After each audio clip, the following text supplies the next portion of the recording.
कांग्रेस के प्रदेश कार्यकारी अध्यक्ष रामकिशन गुज्जर ने भाजपा सरकार व स्थानीय भाजपा नेताओं पर आरोप लगाया कि केंद्र की यूपीए 2 व प्रदेश की कांग्रेस सरकार ने रेल लाइन सहित जिन योजनाओं का खाका खींचा था व रूपरेखा तैयार की थी, उन्हें बीजेपी की सरकार ने जनहितों को दरकिनार कर तिलांजलि दे दी है। गुज्जर स्थानीय रेस्ट हाउस में पत्रकारों से बातचीत कर रहे थे।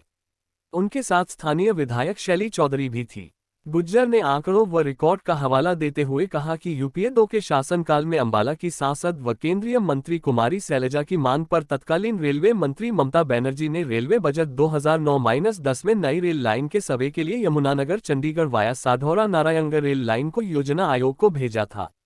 उन्होंने कहा कि सर्वे के बाद लगभग 91 किलोमीटर लंबी प्रस्तावित इस रेल लाइन पर 875 करोड़ की राशि खर्च होनी थी और डॉक्टर शून्य मनमोहन सिंह के नेतृत्व वाली सरकार में रेलवे मंत्री पवन बंसल, जो उस समय चंडीगढ़ से सांसद थे, ने बजट 2013-14 में 25 करोड़ रुपए भी स्वीकृत किए थे। लेकिन 2014 में भाजपा सरकार बनने के बाद भाजपा सरकार व स्थानीय भाजपा सांसद की उदासीनता के चलते ये प्रोजेक्ट ठंडे बस्ते में चला गया। इस प्रोजेक्ट को अब रद्द कर दिया गया है, जो भाजपा के विकास के दावों की पोल खोलता है।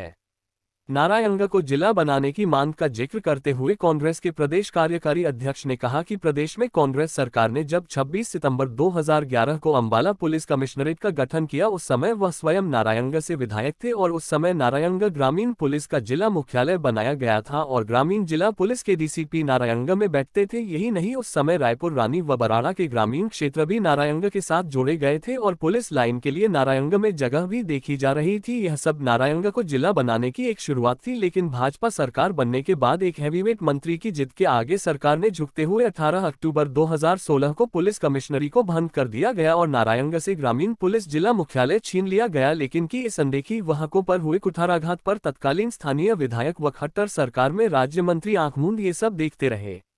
गुज्जर ने प्रदेश सरकार से मांग की कि सरकार यदि नए जिलों की घोषणा करती है तो उसे नारायणगढ़ को जिला बनाने की मांग पर प्राथमिकता से विचार करना चाहिए। रामकिशन ने क्षेत्र के सभी राजनीतिक दलों व सभी सामाजिक संस्थाओं से भी अपील की है कि जिला बनाने की मांग पर सभी एकजुट हों, आवाज उठाए। उन्होंने ये भी कहा कि यदि सरकार नारायणगढ़ को जिला बनाती है तो हम सरकार का धन्यवाद करने के लिए भी तैयार हैं। को ध्यान होगा, जब केंद्र में यूपीए 2 थी उस समय यहाँ की जो मुख्य मांग थी रेलवे लाइन की। ममता बनर्जी जी उस टाइम रेलवे मंत्री थी और एक प्रपोजल को मंजूर किया गया था, उसका 91 किलोमीटर थी और यमुनानगर से लेकर पंचकूले तक रेलवे लाइन वाया नारायणगढ़। उसके बाद 13-14 में उसका सर्वे के लिए बजट भी पास किया गया था, तब पवन बंसल जी रेलवे मंत्री थे। 25 करोड़ रुपया उसका सर्वे के लिए बजट था। पर मुझे बड़े अफसोस के साथ कहना पड़ रहा है कि जो उस समय हमारे प्रयास थे और पूरे नारायणगढ़ की और पूरे इस इलाके की जितना जुड़ा हुआ था तो सभी की मांग थी कि यहाँ रेलवे लाइन होनी चाहिए। मैं समझता हूँ कि विकास के अंदर जहाँ पे आप चाहते हैं कि तरक्की हो, प्रगति हो, वहाँ पे रेलवे लाइन का होना बहुत जरूरी है। तो मुझे बड़े अफसोस के साथ कहना पड़ रहा है कि इस सरकार ने पीछे उस प्रोजेक्ट को ही रद्द कर दिया। मतलब इस सरकार से हम ये उम्मीद नहीं कर सकते कि आगे ये उस पर गौर करें। तो एक तो ये बहुत बड़ा दुर्भाग्य है हमारे लिए, नारायणगढ़ को पीछे की तरफ ले गए, जो इतने सालों की मेहनत थी उसको खत्म कर। उस समय केंद्र में हमारी मंत्री थी कुमारी शैलजा जी, उन्होंने बड़े प्रयास किए, उन्होंने बहुत कोशिश की। ममता बनर्जी से वो मिली, पवन बंसल जी से वो मिली। हम बार बार उनको कहते थे, उनके प्रयासों से एक मंजिल की तरफ एक कदम आगे बढ़ गए थे, पर ये हमें दोबारा से पीछे की तरफ मुद्दा है। पीछे काफी समय से यहाँ पे एक मांग उठ रही थी कि नारायणगढ़ को जिला बनाया जाए और उसमें हमारे सदीक जी बैठे हैं, दीप चौहान जी, इन्होंने अहम भूमिका निभाई लोगों को इकट्ठा करने की, लोगों को जोड़ने की। और मैं समझता हूँ कि उस प्रति लोगों ने बहुत अवेयरनेस दिखाई और इसको मुद्दे को सरकार तक पहुंचाने के लिए हमारे सामने भी बातें आती थी। तो जब कांग्रेस की सरकार थी हरियाणा के अंदर, उस समय आपको ध्यान होगा कि हमने यहाँ पे कोशिश की और देहात का एसपी देहात पुलिस कमिश्नरी थी, एसपी देहात यहाँ नारायणगढ़ में बैठने शुरू हो गया था। आपको तो सभी को ध्यान होगा। और मुझे तो अभी 2-4 दिन पहले एक साथी बता रहे थे कि अगर देखना चाहें अभी नेम प्लेट भी वहाँ लगी बोर्ड लगा हुआ। तो ऑफिस उनका यहाँ बन गया था, बैठना शुरू हो गए थे। पुलिस लाइन के लिए जगह की तलाश शुरू हो चुकी थी। तो मैं समझता हूँ कि वो जिला बनाने के लिए एक कदम हम आगे बढ़ चुके थे। पर मुझे फिर दुर्भाग्य से ये बात रखनी पड़ रही है कि मौजूदा सरकार ने, बीजेपी सरकार ने उसको भी खत्म कर दिया, यहाँ से उस पद को ही खत्म कर दिया।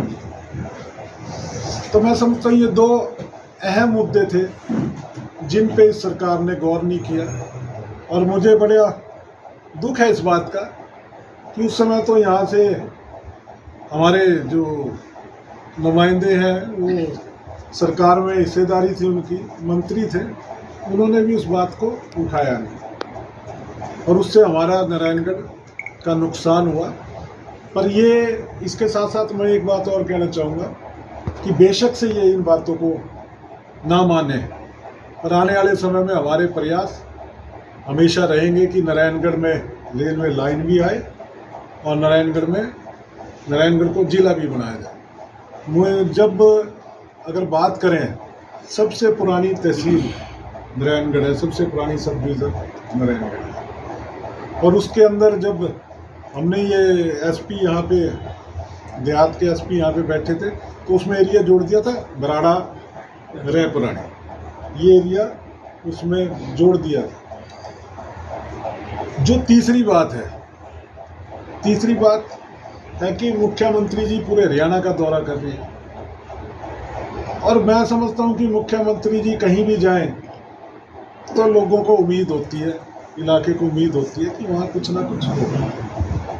अभी पीछे माननीय मुख्यमंत्री जी अपना शहजादपुर में जन संवाद कार्यक्रम के तहत आए। मुझे बड़ा अफसोस है इस बात का कि वहाँ पे अगर घोषणाएं उनकी देखें तो खाली 5 लाख रुपए की घोषणा है कि शहजादपुर को दिया या शायद किसी आश्रम को दिया, नारायणगढ़ को वृद्धाश्रम को 5 लाख रुपए की घोषणा उन्होंने की है। तो क्या मिला नारायणगढ़ को? मुख्यमंत्री जी किस लिए आए फिर यहाँ? क्या शुगर मिल की समस्या का कोई समाधान किया? क्या यहाँ पे एक नारायणगढ़ म्यूनिसिपल कमेटी में जो मेन मुद्दा बना हुआ है एनडीसी का, क्या उसका कोई समाधान किया? किस बात का समाधान हुआ? मुझे तो पिछले कई दिन से मैं देख रहा हूँ कि मुझे तो कोई बात किसी के माध्यम से पता नहीं चल पा रही कि कहीं पे भी नारायणगढ़ को किसी तरह से मुख्यमंत्री जी के आने का कोई फायदा हो।